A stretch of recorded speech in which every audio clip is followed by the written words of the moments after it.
ঘটতে যাচ্ছে, সেনাবাহিনী কি করবে, সেনাবাহিনীর কি করা উচিত। এই মাস্টার মাইন্ডদের কেউ কেউ দেশও ত্যাগ করেছে। আসিফ নজরুল তিনি দেশ ত্যাগ করেছেন, এই মুহূর্তে দেশের বাইরে। আওয়ামী লীগের নিষিদ্ধের পরে সাথে সাথে দেশ ছেড়ে চলে গেছে। সেনাবাহিনীর সহায়তায় আরেকটি 5 অগাস্টের মুখোমুখি দেশ। উপদেষ্টাদের কেউ কেউ এখন এই সিচুয়েশন বুঝতে পেরে তারা দূতাবাসগুলোর দিকে দৌড়াচ্ছেন, ইউরোপ আমেরিকার দূতাবাসগুলো। মাল্টিপল ভিসা কালেকশন করা যায় কিনা, 5 বছরের মাল্টিপল ভিসা নিয়ে যে কোনো সময় বিপদে পড়লে উড়াল দেওয়া যাবে, নিজেকে বাঁচানো যাবে। ওয়াকারুজ্জামানের সেনাবাহিনীকে বেরাকে ফিরিয়ে নিয়ে যাবে, নাকি ওয়াকারুজ্জামান সেনা শাসন জারি করবে? সেনাবাহিনীর প্রধান ওয়াকারুজ্জামানকে এই সরকারের সাথে থাকবে এখন পর্যন্ত, নাকি সেনা শাসন জারি করবে?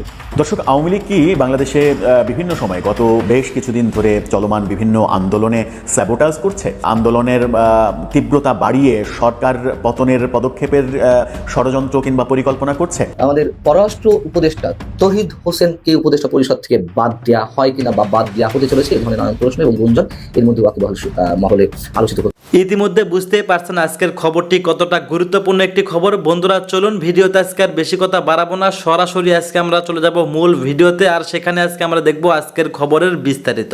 আসসালামু আলাইকুম দর্শক, প্রতি মুহূর্তে দেশের মানুষের মুখে মুখে নানান ধরনের গুঞ্জন, নানান ধরনের গুজবও উঠছে। কি হতে যাচ্ছে, কি হচ্ছে দেশে, কি ঘটতে যাচ্ছে, সেনাবাহিনী কি করবে, সেনাবাহিনীর কি করা উচিত।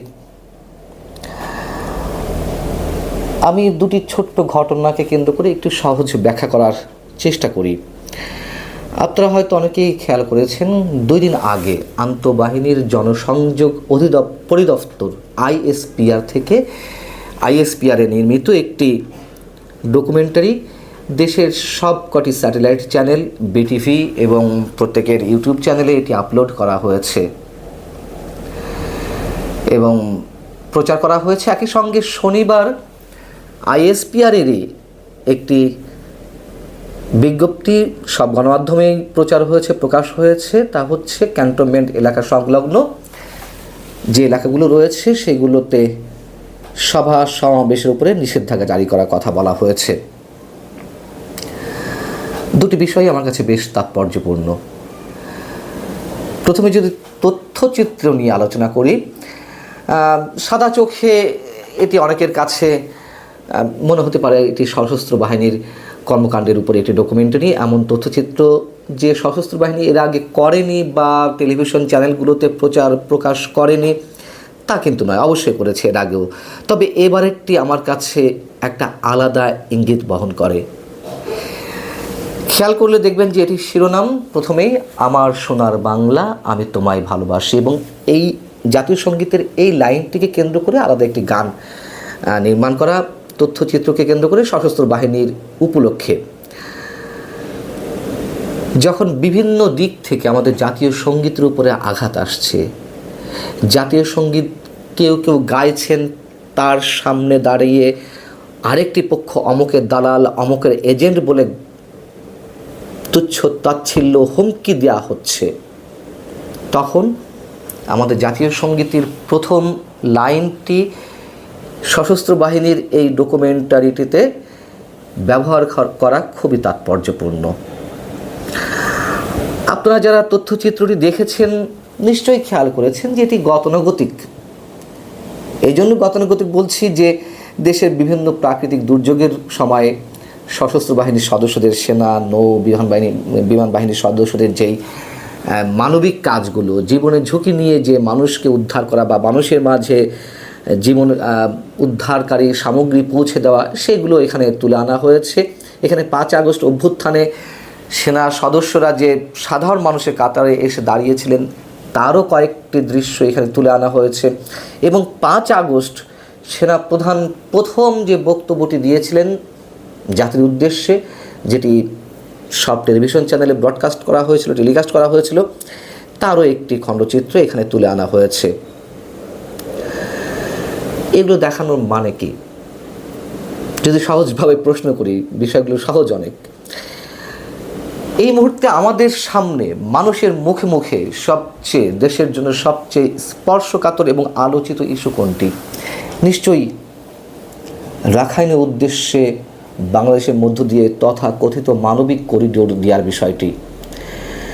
এবং এই করিডোর দেওয়া হলে দেশের স্বাধীনতার সার্বভৌমত্ব হুমকি মুখে পড়বে, এটি মোটামুটি মানুষ স্পষ্ট একটি ধারণায় পৌঁছেছেন। তথ্যচিত্রটি বা এই ডকুমেন্টারিটি খেয়াল করলে দেখবেন, বা এটি সবসময় থাকে যে দেশ রক্ষায়, দেশের স্বাধীনতার সার্বভৌমত্ব রক্ষায় সশস্ত্র বাহিনীর সদস্যদের যে নানান ধরনের মহড়া, সেই চিত্রটি বিশেষভাবে ফুটিয়ে তোলা হয়েছে। এবং এর মধ্য দিয়ে কি সেনাবাহিনী করিডোরের পক্ষে নয় তারই একটি মেসেজ দেওয়ার চেষ্টা করা হলো, দেশ রক্ষায় সেনাবাহিনী সদা প্রস্তুত, সেটি নিয়ে আমরা বিবেচনা করতেই পারি। এবং আমি যতদূর জানি সেনাবাহিনী বা সেনা প্রধান এই করিডোরের বিপক্ষে অবস্থান করছেন, আমার তথ্যে যদি ভুল না হয়ে থাকে বা আমি আমার সোর্সের উপরে ভিত্তি করে যে কথাগুলো বলছি তা যদি দুর্বল না হয়ে থাকে। এবং সেই জায়গা থেকে এমন একটি সময়ে যখন জাতীয় সঙ্গীতের উপরে মুহুর্মুহু হামলা করার মতন যে পরিবেশ, করিডোর নিয়ে যেই পরিস্থিতি, মানুষের মধ্যে একটা উদ্বেগ উৎকণ্ঠা, সবার উদ্দেশ্যে কি সেনাবাহিনী খুব নীরবে একটি বার্তা দেওয়ার চেষ্টা করল না এর মধ্য দিয়ে? দেখুন, সেনাবাহিনী নিয়ে অনেক মানুষের অনেক ধরনের অভিযোগ রয়েছে এবং সেসব অভিযোগের ভিত্তিও যে নেই তা কিন্তু নয়। সেনাপ্রধানকে দুই পক্ষই শত্রু মনে করছেন। আওয়ামী লীগের নেতা কর্মী সমর্থকদের একটি বিশাল অংশ, পাশাপাশি সরকারের একটি অংশ সেনাপ্রধানকে বিশ্বাস করতে পারছেন না, সে কথা আমি বরাবর বলে আসছি। যদি ছোট্ট একটা উদাহরণ দিই, আওয়ামী লীগ সরকারের সময় সেই সরকারের নানান ধরনের ত্রুটি, বিচ্যুতি, অপরাধ, অপকর্মের বিরুদ্ধে কথা বলতে গিয়ে সেনাবাহিনীর গোয়েন্দা বিভাগ, ডিজিএফআই আমার ব্যক্তিগত জীবনেও অনেক ধরনের সমস্যা সৃষ্টি করেছে, আমার পেশাগত জীবনে অনেক ধরনের বাধা সৃষ্টি করেছে, সমস্যার সৃষ্টি করেছে। তাই বলে কি আমি পুরো সেনাবাহিনীকে আমার ব্যক্তিগত পেশাগত জীবনের জায়গা থেকে পুরো বাহিনীকে আমি কাঠগড়ায় দাঁড় করাবো? নিশ্চয়ই না। কিছু ব্যক্তি অতি উৎসাহী হয়ে অথবা সরকারকে খুশি করতে গিয়ে অতি উৎসাহের জায়গা থেকে, এটি শুধু আমার ক্ষেত্রে নয় আরও অনেকের ক্ষেত্রে তারা এক ধরনের খড়গ নামিয়ে এনেছেন আমাদের উপরে, একথা সত্য। কিন্তু এখনো পর্যন্ত আমার দৃঢ় বিশ্বাস সেনাবাহিনী দেশের সাধারণ মানুষের পক্ষেই আছে। মানুষের আস্থা, মানুষের বিশ্বাস, দেশের যে কোনো সংকটে এখনও সেনাবাহিনী সাধারণ মানুষের পক্ষেই থাকে বা আছে। এবং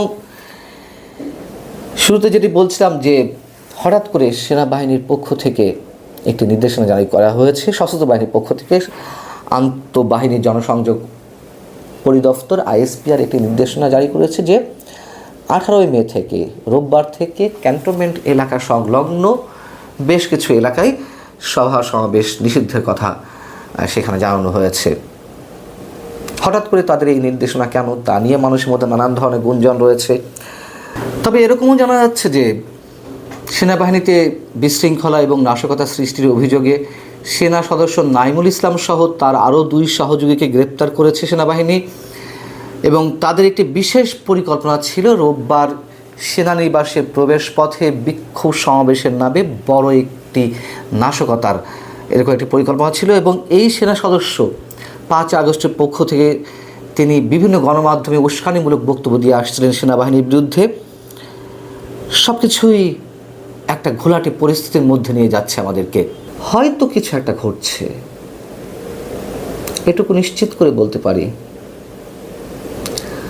হয় আমাদের সামনে খুব ভালো একটা সময় অপেক্ষা করছে, নচেত ভয়ঙ্কর একটা দীর্ঘ সময় আমাদের জন্য অপেক্ষা করছে। এর মাঝামাঝি কিছু নেই। নানান ধরনের যে গুঞ্জন গুজব, সেই জায়গার শেষ কখন হবে, কখন এর পরিসমাপ্তি ঘটবে, কত দিনে ঘটবে, আমরা নিশ্চিত করে বলতে পারি না হয়তো কেউই। আমাদেরকে অপেক্ষা করতে হবে। অবশ্যই সূর্য উঠবে, ভালো থাকুন। ধন্যবাদ প্রিয় দর্শকবৃন্দু, আমাদের ফুল ভিডিওটি দেখার জন্য আপনাকে জানাই অসংখ্য অসংখ্য ধন্যবাদ। তো বন্ধুরা, আজকের এই নিউজটি দেখে আপনাদের কি মতামত অবশ্যই কমেন্ট বক্সে কমেন্ট করতে ভুলবেন না। আর হ্যাঁ, এমন নিত্য নতুন আপডেট খবর সবার আগে পেতে চাইলে এখনই আমাদের এই পিচ্চি সাকিব ইউটিউব চ্যানেলটি সাবস্ক্রাইব করুন। ধন্যবাদ।